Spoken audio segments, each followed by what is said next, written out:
जय हिंद दोस्तों, स्वागत है आप सभी का आपके अपने YouTube चैनल जयपुर पे। तो आज के इस वीडियो में हम लोग क्लास 11 का जो आज एग्जाम हुआ है आप लोगों का ज्योग्राफी का, उसका आंसर के लेकर आए हैं। तो जल्दी से आप लोग मिला लीजिए और किसका कितना सही हुआ प्लीज़ हमें कमेंट कर जरूर बताइएगा। तो चलिए शुरू करते हैं। सबसे पहला सवाल देखिए, यहाँ पर था आपका, किस भूगोलवेत्ता ने सर्वप्रथम विश्व का मानचित्रण किया था। तो सही आंसर हो जाएगा आपका टॉलमी, ऑप्शन सी हो जाएगा। दूसरा सवाल आपका पूछा गया था, किस विद्वान ने भूगोल शब्द का प्रयोग पहली बार किया था। तो ये किया था आपका ऑप्शन सी, एरिस्टोथेनीज ने किया था। नेक्स्ट आइए, तीसरा सवाल था आपका, कांट ने निम्न में से कौन सी परिकल्पना प्रस्तुत की थी। राइट आंसर हो जाएगा आपका सीधा निहारिका परिकल्पना प्रस्तुत किया था। चौथा सवाल आइए, चौथा सवाल था हमारा, निम्न में से कौन अरब यात्री भारत भारत आया था। तो अल याकूबी, कौन आया था, अल याकूबी आया था। पांचवा सवाल देखते हैं हमारा क्या था। तो पांचवा सवाल है हमारा कि महाद्वीपों की रचना निम्न में से किस परत में हुई मानी जाती है। तो ये हो जाएगा सियाल में। ठीक है, नेक्स्ट आते हैं हमारा छठा सवाल था हमारा कि मोहोरोविकी किस देश का वैज्ञानिक था। ठीक है, तो ये था आपका रूस का वैज्ञानिक था। ठीक है, चलिए सातवां सवाल पे आते हैं हमारा, निम्नलिखित में से किस युग को डायनासोर का युग कहते हैं। तो जुरासिक युग को डायनासोर का युग कहा जाता है। अगला सवाल पे आते हैं आठवां सवाल पे, कह रहा है आपसे कि पृथ्वी की त्रिज्या के किस केंद्रीय भाग को किन तत्वों की प्रधानता होती है। तो राइट आंसर हो जाएगा ऑप्शन डी, लोहा और निकेल हो जाएगा। ठीक है, थोड़ा सा यहाँ पे वो फोटो जिसने भी भेजा है फोटो अच्छा नहीं खींचा था इसीलिए। निम्न में से कौन सा महाद्वीप पे गोंडवाना लैंड का हिस्सा है ना। तो कौन सा महाद्वीप है ये गोंडवाना लैंड का हिस्सा, आपको बतानी है। राइट आंसर इसका होगा ऑस्ट्रिया। कौन हो जाएगा, ऑस्ट्रिया हो जाएगा। ठीक है, क्वेश्चन नंबर, ऑस्ट्रिया नहीं है, ऑस्ट्रेलिया है। ठीक है, हाँ। क्वेश्चन नंबर 10 पे, भूकंप की कौन सी तरंगे खतरनाक होती है। तो एल तरंगे खतरनाक होती है। अगला सवाल पे आते हैं। अगला सवाल है हमारा 15 करोड़, 15 नंबर है या 15 करोड़ है, नहीं 12 नंबर सवाल है।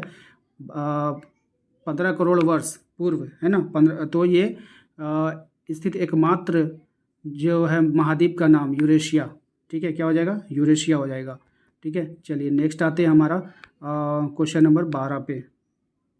नहीं नहीं नहीं, क्या था भाई, यूरेशिया नहीं होगा, ये हो जाएगा आपका पेंजिया होगा। ठीक है, इसको सही कर लेना, ऑप्शन डी होगा। कैसे ये, मतलब फ़ोटो अच्छा से नहीं खींचा ना, थोड़ा सा पढ़ने में दिक्कत हो रही है। चलिए कोई बात नहीं है, हम लोग देखिए यहाँ पे क्वेश्चन नंबर भी गायब हो जा रहा है। कितना है क्वेश्चन नंबर, ये 12 है। चलिए 12 पे आते हैं। कह रहा है प्लेट विवर्तन की शब्द का प्रयोग सर्वप्रथम किसने किया था। तो ये हो जाएगा टूजो विल्सन ने। किसने किया था, टूजो विल्सन ने किया था। चलिए क्वेश्चन नंबर आते हैं 13 पे। क्वेश्चन नंबर 13 पे आइए, कह रहा है कि यूरोप की राइन घाटी में किस प्रकार के भ्रंश मिलते हैं। तो ये हो जाएगा आपका सोपानी, सोपानी भ्रंश मिलते हैं। क्वेश्चन नंबर आ रही है 14 पे। क्वेश्चन नंबर 14 में क्या पूछा है, दो भ्रंशों के बीच उठे हुए स्थल को क्या कहते हैं। तो इसको कहते हैं आपका भ्रंतोस पर्वत कहते हैं। इसको क्या बोलते हैं, भ्रंतोस पर्वत, ऑप्शन ए होगा इसमें। ठीक है, चलिए नेक्स्ट आते हैं क्वेश्चन नंबर 15, मृत सागर किस देश में स्थित है। तो मृत सागर जो है जॉर्डन में स्थित है। ठीक है, चलिए नेक्स्ट आते हैं क्वेश्चन नंबर 16 में, संसार का सबसे ऊंचा सक्रिय ज्वालामुखी क्या होगा। तो ये हो जाएगा आपका कोटोपैक्सी हो जाएगा। ठीक है, क्वेश्चन नंबर आते हैं हम लोग 17 पे। क्वेश्चन नंबर 17 में कह रहा है कि धरातल के नीचे लावा के जम जाने से किस प्रकार की आकृति बनती है। तो ये हो जाएगा आपका 1 2 3 सभी हो जाएगा। ठीक है, ये सब तीनों होगा इसमें, इनमें से सभी कर दीजिएगा। क्वेश्चन नंबर आते हैं हम लोग कितना है भाई, 18 होगा ना, हाँ 18 पे देख लीजिए, क्या ज्वालामुखी का कौन सा सबसे अधिक विनाशकारी होता है। तो कौन सा ज्वालामुखी सबसे अधिक विनाशकारी होगा। तो ये हो जाएगा पीली तुल्य। ठीक है, कौन सा, पीली तुल्य। नेक्स्ट है क्वेश्चन नंबर 19 में, रिंग ऑफ फायर किस महासागर में स्थित है। तो ये आपका जो स्थित है प्रशांत महासागर में स्थित है, ऑप्शन डी इसका राइट आंसर होगा। अगले सवाल पे आते हैं। अगला सवाल है हमारा 20 नंबर में, देखिए क्या है, किलिमंजारो किस प्रकार का ज्वालामुखी है। तो ये जो है आपका मृत ज्वालामुखी है, याद रखिएगा। नेक्स्ट आते हैं क्वेश्चन नंबर 21 में, कह रहा है कि मैग्मा के ठंडा होने से किस प्रकार के चट्टान का निर्माण होता है। तो ये जो आग्नेय चट्टान का निर्माण होगा। नेक्स्ट आते हैं हम अगले सवाल पे, क्वेश्चन नंबर 22 में, संगमरमर किस प्रकार की चट्टान का उदाहरण है। तो ये रूपांतरित चट्टान का उदाहरण है, याद रखिएगा। नेक्स्ट देखिए क्या हमारा, सिलेट किसका रूपांतरित है। तो इसका जो राइट आंसर हो जाएगा सेल का रूपांतरण है। ठीक है, अगले सवाल पे आइए। अगला सवाल है हमारा नदी के, ठीक है, क्वेश्चन नंबर 24 ही है। ठीक है, नदी के अपर्दन के द्वारा निम्न में से किस स्थल का निर्माण होता है।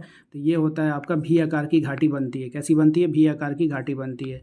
अगले सवाल पे आते हैं। अगला सवाल है 25 में, लोएस का निर्माण किस अपर्दन के कारण हुआ है। तो ये हुआ है आपका पवन के कारण। ठीक है, नेक्स्ट आते हैं 26 में। 26 में कह रहा है आपसे कि वायुमंडल की किस परत में मौसमी घटनाएं होती है। तो क्षोभ मंडल में। 27 में आइए। 27 में कह रहा है कौन सी गैस पराबैंगनी किरणों को अवशोषित कर लेती है। तो ओजोन गैस कर लेती है। ठीक है, 28 में आइए। 28 में क्या कह रहा है, ध्रुवों पर तापीय दिनों की संख्या कितनी होती है? तो 6 महीना, 6 तिया 18, 180, 180 के आसपास कौन है, 150 है, तो 150 ऑप्शन कीजिएगा। क्वेश्चन नंबर आते हैं हम लोग 29 है ना, 29 पे, सामान्य कितनी ऊंचाई पर 1 डिग्री का ताप जो है घट जाता है? तो 165 मीटर पर। ठीक है, 30 में आइए, 30 नंबर का 1 किलोमीटर में कितना मीटर होता है? सबसे हल्का सवाल तो 1000 मीटर होता है। ठीक है, सबसे हल्का यही सवाल आपसे पूछा गया है। भारत का मानक देशांतर कितना है भाई? ठीक है, तो भारत का जो मानक देशांतर है वो हो जाएगा 82 डिग्री 3 इंच। ठीक है, चलिए 82 डिग्री 3 मिनट का हो जाता है। चलिए नेक्स्ट आपका क्या है, और है 32 में कह रहा है भारत के किस राज्य से होकर कर्क रेखा नहीं गुजरती है? तो बिहार से होकर नहीं गुजरती है, याद रखिएगा। नेक्स्ट आते हैं 33 में क्या बोल रहा है, भारत के अक्षांश से के बीच की जो स्थिति है किस स्थान, तो 62 डिग्री 7 मिनट से लेकर के 87 डिग्री 25 मिनट तक। ठीक है, तो ये ले लीजिएगा। नेक्स्ट आते हैं आपका निम्न में से किस देश का क्षेत्रफल भारत के क्षेत्रफल से कम है? ठीक है, तो ये हो जाएगा आपका ऑप्शन सी, ऑस्ट्रिया होना चाहिए, ऑस्ट्रेलिया। ऐसे सभी भारत से कम ही है, लेकिन सबसे कम में ऑस्ट्रेलिया आता है, तो आप देख लेना इसका। ठीक है, राजमहल क्षेत्र में लावा, ठीक है, क्या हो जाएगा, चलिए कह रहा है राजमहल क्षेत्र में लावा प्रवाह किस काल का है? तो जुरासिक काल का है। ठीक है, इसको याद रखिएगा। नेक्स्ट आपसे बोला है कि लोकटक झील जो है वो कहाँ है? तो लोकटक झील जो है वो कहाँ है? तो मणिपुर में है। कहाँ पे है? मणिपुर में है, ऑप्शन ए हो जाएगा। नेक्स्ट आते हैं 37 नंबर में, कह रहा है निम्नलिखित में से कौन भारत का पड़ोसी देश नहीं है? तो कौन नहीं है? वियतनाम नहीं होगा। ठीक है, अगले सवाल पे आइए। 38 में कह रहा है कि बताइए निम्न में से कौन सा दर्रा पश्चिमी घाट का है? ठीक है, तो ये हो जाएगा राइट आंसर, जोजिला दर्रा। ठीक है, नेक्स्ट आते हैं अगले सवाल पे। अगला सवाल है हमारा क्वेश्चन नंबर 39, भारत का कौन सा द्वीप प्रवाल निर्मित है? तो ये हो जाएगा आपका लक्षद्वीप। नेक्स्ट है आपका 40 नंबर में, तिब्बत में कौन सी नदी को सांगपो नदी के नाम से जाना जाता है? तो ब्रह्मपुत्र नदी को जाना जाता है। तो आशा करते हैं आप लोगों को आज का ये वीडियो पसंद आया होगा। वीडियो पसंद आया तो प्लीज़ वीडियो को लाइक करके चैनल को सब्सक्राइब कर लीजिएगा। हमारे वीडियोस को 11th के जितने भी स्टूडेंट थे सभी लोगों ने सपोर्ट किया, और लास्ट में खास करके आकाश ने वेस्ट सिंहभूम से, अजय आलिया ने लोहरदग्गा से, कुणाल ने जामताड़ा से, विद्यासागर ने जामताड़ा से, क्वीन ने देवघर से, बजरानी ने, तिवारी ने गिरिडीह से, कुशिक कुमार साहिबगंज से, पांडु ने खूंटी से, और रवि कुमार ने दुमका से सपोर्ट किया था। यदि आप भी हमें सपोर्ट करना चाहते हैं और हमारे वीडियोस को, तो प्लीज़ चैनल को सब्सक्राइब करके वीडियो को लाइक कर दीजिएगा, एंड कमेंट में अपना नाम और अपने शहर का नाम जरूर बताइएगा। साथ ही साथ ये भी बताइएगा कि आपका जियोग्राफी में कितना नंबर आ रहा है। मिलते हैं अगले वीडियो में। Thank you.